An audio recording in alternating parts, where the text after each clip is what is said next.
Hello, happy New Year's Eve. I'm Nikki. This is Off Grid Style, and I'm glad to have you here. We are discussing 7 prepper resolutions for 2024. These are parts of being a prepper that we kind of push to the wayside. But to be a complete prepper, you really need to focus on these as well. Do me a favor, if you would, real quick, hit the like button because that pushes us out to more people, just FYI, and I'd appreciate it. So let's find out what these 7 prepping things that we need to make resolutions to do more of are. Let's get started. We spend a lot of time talking about gear, stockpiling supplies, and preparing for the what ifs. But here's the thing. There is a whole other side to prepping that often gets overshadowed, overlooked, or just pushed to the back burner as something we will just magically, instinctively know when the time comes that we need it. Today, we're going to talk about those less tangible aspects, the ones that don't necessarily fit in a bug-out bag or line your shelves. It is time for some prepper New Year's resolutions that go beyond the physical. So stick around while we talk about the prepping most people don't do but need to. Resolution number 1. Let's talk about actually putting those prepping skills to the test. It's one thing to sit there and watch a YouTube video or read a survival manual, but you need to get hands-on. Remember, practice makes perfect. Make it a goal this year to turn that theoretical know-how into muscle memory. Believe me, when SHTF happens, you will be thankful you did. Fire starting. First up, let's talk fire. You've got your fancy fire starter in your kit, but can you actually use it when the pressure's on? How long would it really take you to start a fire if your life depended on it? Practice with different methods, from traditional matches to ferro rods. Because when the cold sets in, or you are literally dying of thirst and need to purify your water, you will want that fire blazing super fast. So where can you practice? Your backyard, your front yard. You can even gather materials and practice on cement if you live in the city, or take a drive and find a more secluded spot. Time yourself. Keep track of how long it takes and try to beat your own fastest time until you feel comfortable with each method. Just be sure you have some water with you as well to put your fire out completely when you're done. Shelter building. Find a patch of woods or use your backyard and build a shelter using materials around you. Whether it's a lean-to, a debris hut, or something else, getting hands-on will boost your confidence when it matters most. And again, if you are in a super urban environment, there are parks and wooded areas. You just may have to take the time to get to them. But it's worth it to know that in any SHTF situation, you can protect yourself from weather. Alternative cooking methods. Let's talk about food. Sure, you've got your canned goods and your dehydrated or freeze-dried buckets, but what if the stove's out of commission? Practice cooking with alternative methods like an open flame, a rocket stove, or even a solar oven. It's kind of like taking a cooking class and you're the student.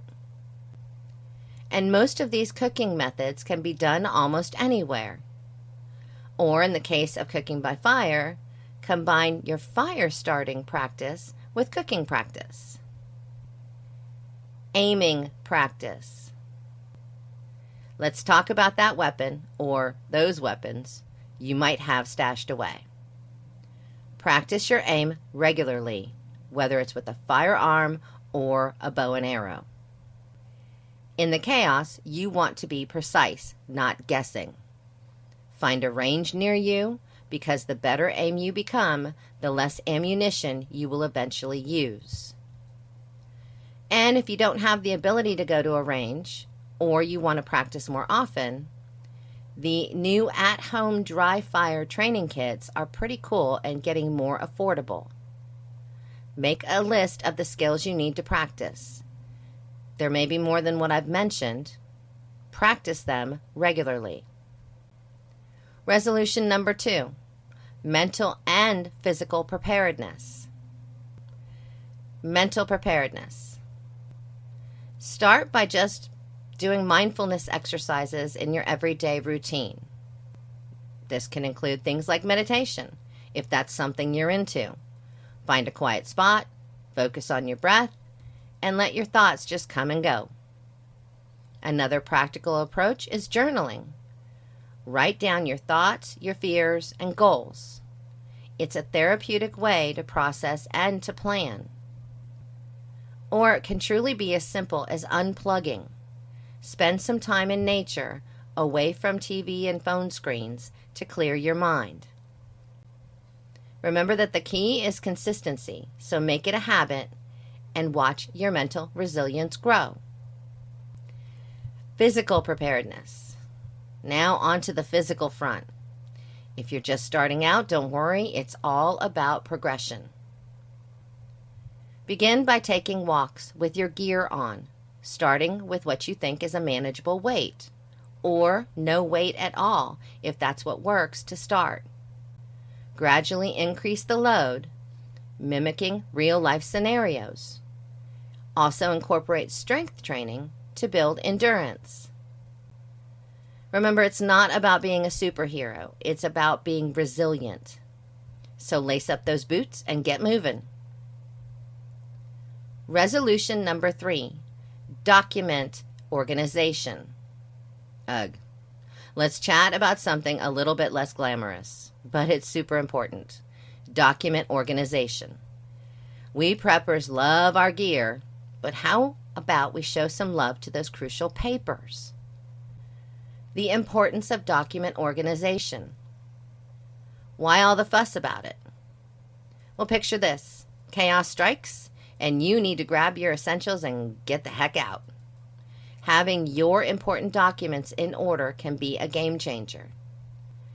Think about your IDs, your insurance papers, property deeds, all of that. It's not just about having them, it's about having them quickly and easily accessible when seconds count. So some practical tips for document organization. Buy a durable and waterproof organizer. Ziploc bags can be your new best friend. And categorize your documents, personal, financial, medical, and keep them in separate sections to find them easily. Make copies of crucial documents and stash them in different locations. And of course, keep everything updated. Also, most UPS and other types of postal stores have laminating services, which is an awesome way to protect those papers. Resolution number 4, natural holistic medical knowledge. This is something that's often overlooked in the prepping world, natural medical knowledge. We've got our first aid kits, but what about tapping into the healing power of Mother Nature? The importance of natural medical knowledge. When traditional medical systems take a hit, you'll have to turn to nature's pharmacy. Natural medical knowledge is like having a backup plan for your health. Think herbal remedies, plant-based medicine, the stuff that has been healing folks for centuries. In a pinch, when pharmacies are empty, this knowledge becomes gold. Accessible learning and the value of books. And here's the beauty of this. You do not need a medical degree.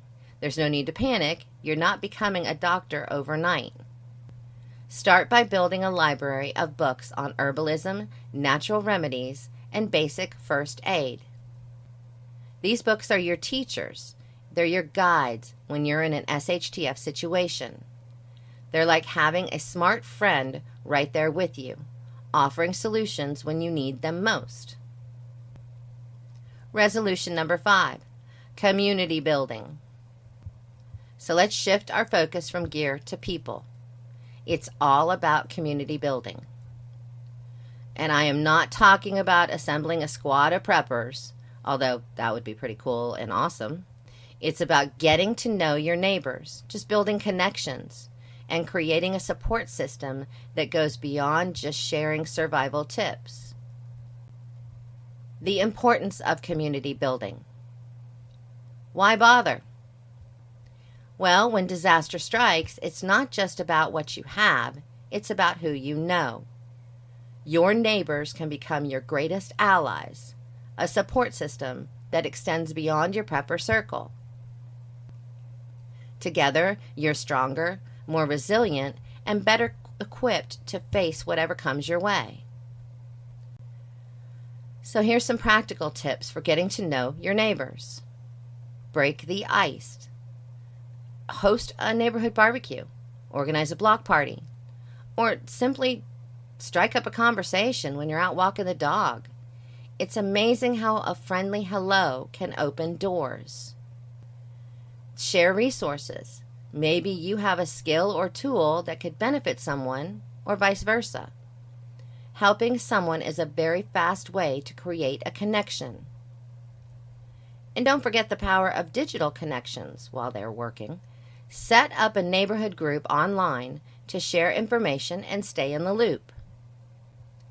Community building is about weaving a safety net that goes beyond fences and property lines. Resolution number 6, creating crisis plans. Okay, so I get it. I'm part of this. I definitely deal with it. Not everyone in the family is enthusiastic about prepping. But here's the thing.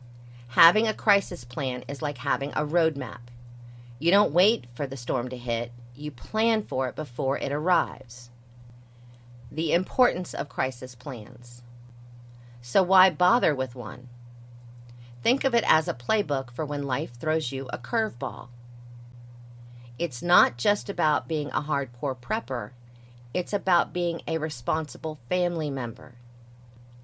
Having a plan in place means you're ready to navigate the storm. And trust me, when chaos hits, you'll be glad you took the time to prepare. Creating and sharing the plan. Sit down with the family, even when they roll their eyes. Talk about escape routes, meeting points, and emergency contacts. And here's the thing, don't wait for them all to be on board. They might not be preppers now. They may tell you that you're crazy.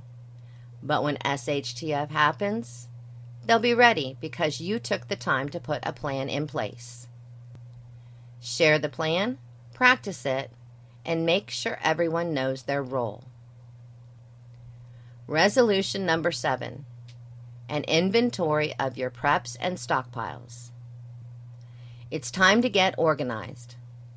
We've spent all this time prepping and money, but do you really know what's in that storage room or tucked away in the garage? Do you tell yourself, oh, it's around here somewhere? Or worse still, buy duplicates because you forgot what you had? It's time to take stock literally. Let's break it down. The importance of inventorying preps and stockpiles. So why bother with inventorying? Well, it's kind of like shopping in your own stash. You might have forgotten about those extra flashlights or that backup water filter. Knowing what you have is key to staying ahead of the game. Plus, it saves you from the dreaded, oh man, I thought we had more of this. Practical tips for inventorying. First things first, create categories. Break down your preps into food, water, medical supplies, tools, etc.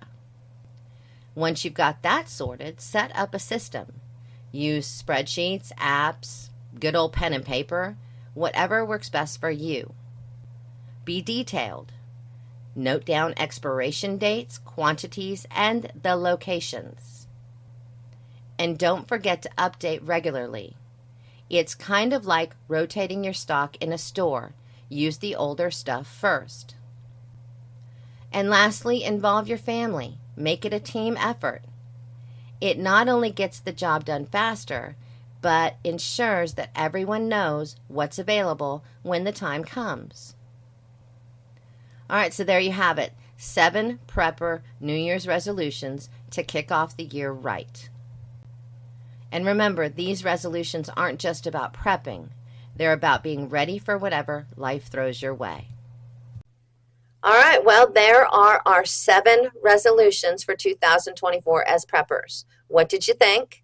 Are you going to do some of these, all of these, some of these? Have you already done some of these? I can tell you on the organization thing, I'm good to go on that one. However, I definitely am going to start carrying the big, huge 50-pound bug out bag, starting with a whole lot less, and walking and adding to it, every week or two until I do get to the point where I can carry that full bag.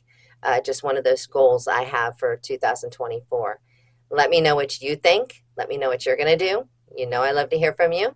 Like, comment, subscribe. Check out our community page. We always do fun stuff on there every single day. I'll see you again soon, and Happy New Year.